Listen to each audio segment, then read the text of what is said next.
Hello everyone and welcome back to today's video.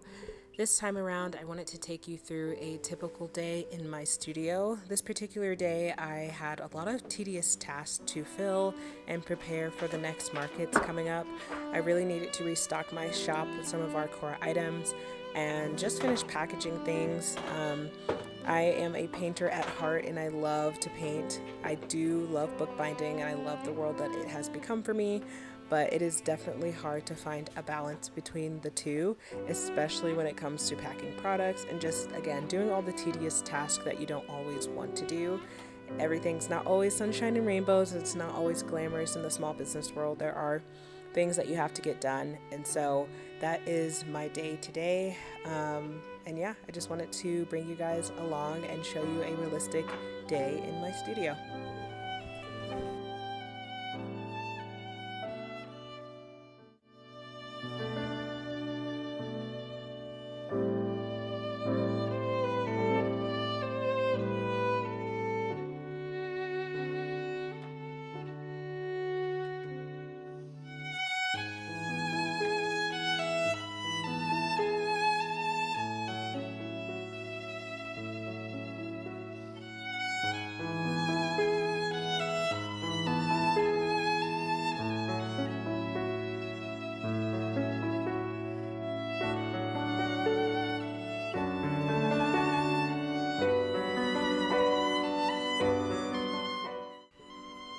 So after cleaning up my studio and kind of setting the space for me to work, I started working on my large softcover notebooks.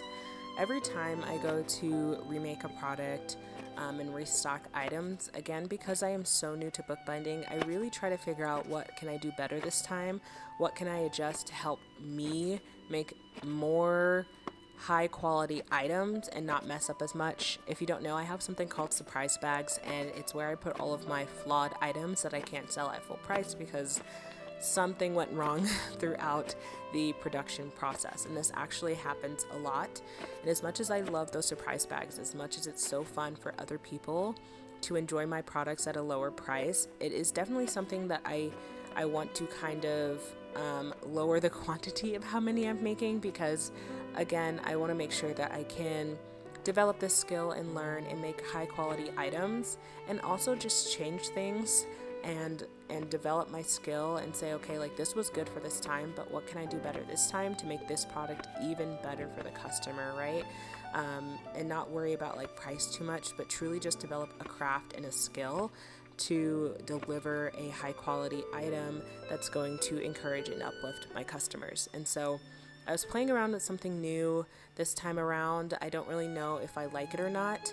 And another big thing is that, unfortunately, a lot of these items that you see me preparing now, I actually didn't end up using because my heavy duty guillotine cutter, the blade ended up being dual and kind of ruined a lot of them.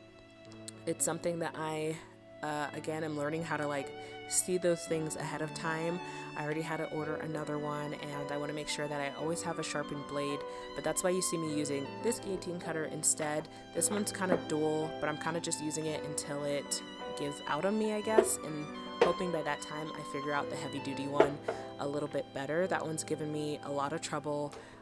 It's hard to figure out, and so if you're someone who has used it before, let me know. I would love some tips, but for now we're going to use this. And yes, this is slower technically, but I also feel like I move faster with this one in particular, just because it's not as finicky to me, and it doesn't take as much to figure out. So yeah, I'm just working on that. Again, continuing to work on developing products and just changing little things when I can and when I make the products to see if I can create a better process when making them and overall a better product.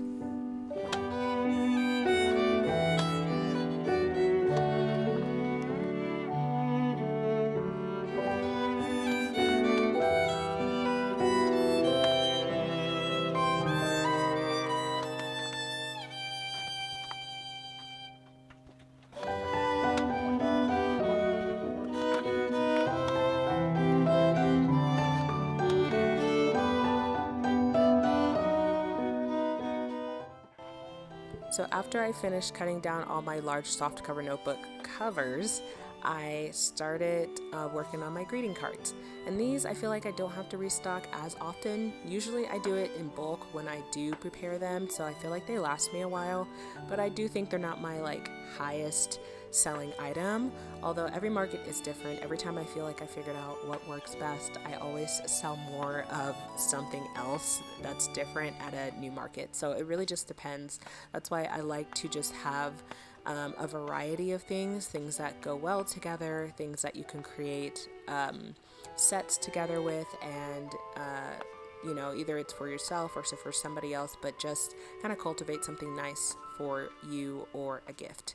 And so I really do enjoy my greeting cards. I do think it's something that people will continue to buy for years and years to come. Even when I worked in a stationery shop, it definitely was an item people were coming in for all the time.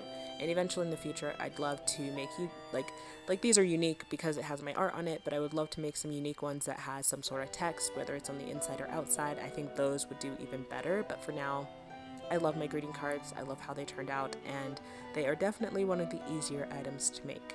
But after I finished that, I went ahead and got started on my small softcover notebooks. I didn't have to trim these because I already had some left over, so I just had to sew them and start preparing them to be pressed and trimmed later. And so you didn't see me go through the entire process of these. I just already had them sitting around from preparing them in bulk before. But again, the stay was kind of just a mixture of all kinds of random things. All of my products were in different stages, but they all needed to be done in some sort of way.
As someone who's new to bookbinding and also a self taught artist, learning a new skill and putting it out there can definitely be intimidating. But I think that's why it's so important when you are starting a small business to really make sure that it's what the Lord has for you and it's what He wants you to be doing right now. It definitely took years of practice, of failure, of submitting to the Lord to get to this point of where I am now. And I know it's so easy to see people online and think that, oh, they just made it, and oh, it was just so easy for them, or oh, they're just so gifted, or just so blessed. But just know that most of the time there is a story behind everything that you guys are seeing. There is a lot of blood, sweat, and tears, as well as just being able to submit and listen to the Lord and His timing, and learning and walking in faith. And I'm very, very grateful to be able to be doing this full time now. I am going to be very, very honest. I am not paying myself full time yet, and I'm looking forward to the day when I can do that. But even just being able to put so much time into this and take a leap of faith and step out, it has been absolutely amazing what the Lord has done this year within Proverbs and Pens, and I'm so excited to see how it goes the rest of this year, to see how it develops next year, to see how God uses my business to encourage and uplift people, because that truly is our mission. But I just wanted to add that in here. Like, you're watching me create these products, but just know that there's story, there is failure, there is learning, a lot of learning within what you're seeing right now. And I'm super, super excited for others to experience the same thing and to figure out what the Lord has for them. I also wanted to show you guys some texture pieces that I'm working on now as well. I have in like more of a fine art market coming up. It's not quite like my farmer's ones, and so I'm trying to work on more original pieces that I can sell as well. And it's been so long since I've dealt with texture, so I'm super, super excited to see how these turn out.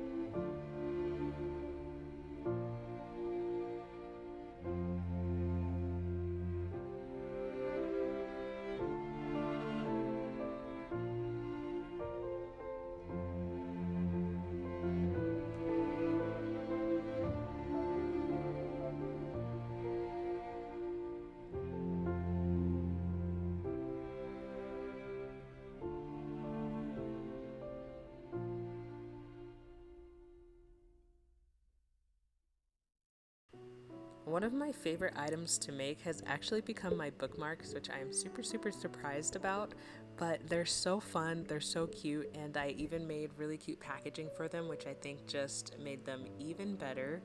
But here you see me going through a couple. I actually pulled some from the shop that I have my products in, some of the older ones that like when I first made them. They're very different than how I make them now. I don't think they're as sturdy, and so I was just pulling some old ones. Those ones will go in my surprise bags, and then I'm filtering out the ones that are still good so I can put them on packaging for my markets. Again, I think the packaging truly I don't know, it like elevated the product in a really, really good way, and I just love how they turned out. They're so cute. But I'm just doing some quality checks on some of these. I've been having some quality issues with my bookmarks. I decided to laminate them. I feel like that they're just way sturdier that way and they'll last you a lot longer. I do try to choose eco-friendly things as best as I can within my business, but there are some things until I can find alternatives to, right? Like if somebody makes a recycled version of laminate, that would be awesome. But I also want my products to be something that can last you and is going to be high quality, and it's not something that you're going to have to buy over and over again, because then that's also kind of defeating the purpose of being eco-friendly. Like you're just creating more waste as well. And so there's just little things like that that I think about when creating products. But with the laminate in particular, I just think I need to run it through a couple of times instead of just once, because I think there's some air bubbles and just little parts that I am seeing throughout my bookmarks, or at least when I trim them down is when I need to run them through again. I found that has really helped.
Before I had to start producing high quantities of books, I would actually round the corners of each notebook by hand with this little handheld clipping device. I could only do just a few pages at once, but it is very hard on the hands after a while, and I couldn't keep up with how many books I needed to produce. And so I finally invested in this corner rounder. I'm still learning how it works. I'm still trying to figure it out. It seems to be okay for my minis, but it's pretty tricky to figure out for my large ones. And again, I think that just goes back to when I'm cutting my books on my heavy duty guillotine cutter.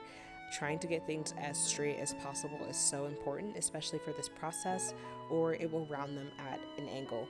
And so it's all these little steps that kind of, as they build up, the product either gets better or worse. And I am still trying to figure out the kinks and just make everything a smooth process. But I really do like when my books are rounded. I think it adds a little flair to them. I think they look really, really cute that way, and I'm really hoping I can figure it out for my large ones as well. But as you see here, I'm also working on packaging I think the greeting cards and the small soft covers as well. I use vellum paper for all my packaging. It is really important to me to have something that's see-through because of my artwork. I think it's really what draws people in, and I don't want to take away from that. And so I get my packaging printing on vellum paper, I trim them down, kind of make like my own belly band sort of thing. But unfortunately, because I don't have my own printer, I am subject to what other printers can do. And because of the size of my trimmers, I'm also subject to what I can trim down because of that. So I can't do super long belly bands, and you'll see later in the video I've kind of figured out a different way to package my hardcovers. And again, it's just kind of changing and learning as you go. And once I have a larger paper cutter, once I have the space for it, I would definitely be using belly bands on my hardcovers as well.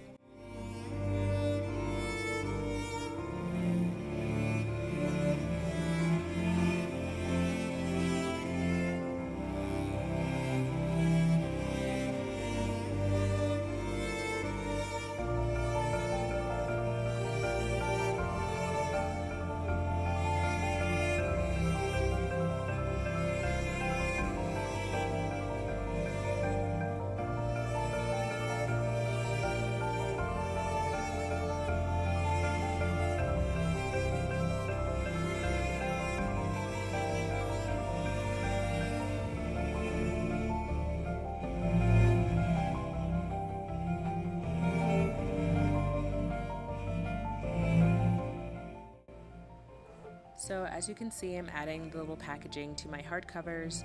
I got the information for the actual notebook itself printed on, I think it's around a 70-pound or 70 text weight paper. And then I punched the holes just like I do for my notebooks, and then I kind of snipped them so I could slide it onto the rings, and it's something that can be slid off by the customer as well. People are always opening my notebooks, and so I figured this was the best way to go. I tried doing this on the outside, but the paper would get beat up a lot when stacking and moving my notebooks and either start to curl at the ends. And so I figured this was the best way to go. Some of these notebooks, though, ended up just having issues again with the production process. So I actually just put these on sale and gave them to customers at a way lower cost point because I'm still figuring out the gluing and just so many different little things.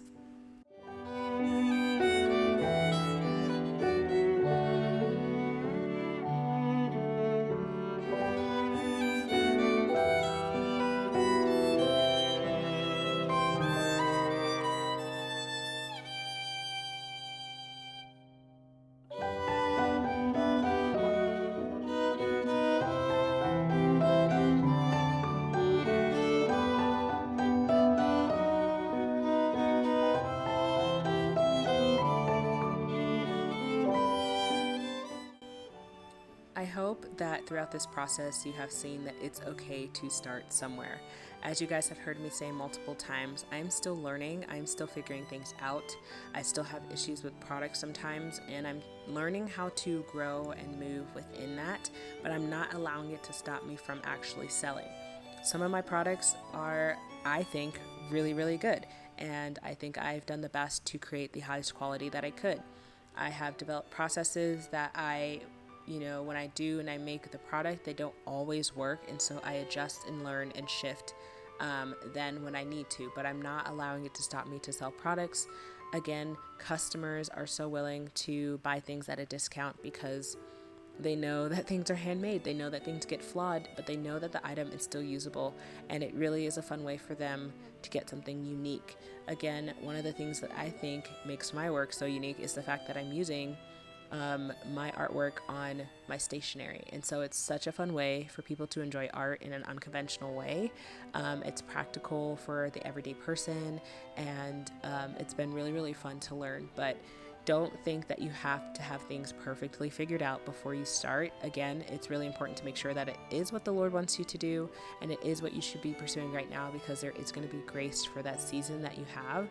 Again, because I don't know everything, I'm learning, and I definitely feel God's grace throughout this season as I'm learning these things and as I'm gaining the confidence to put them out for people. But yeah, I hope that's just a little encouragement to you, that you don't have to have things perfectly figured out before starting.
So the night before the market, I had my husband jump in and help me. He's really good at kind of figuring out the machines and figuring out where things are going wrong and what we can do better.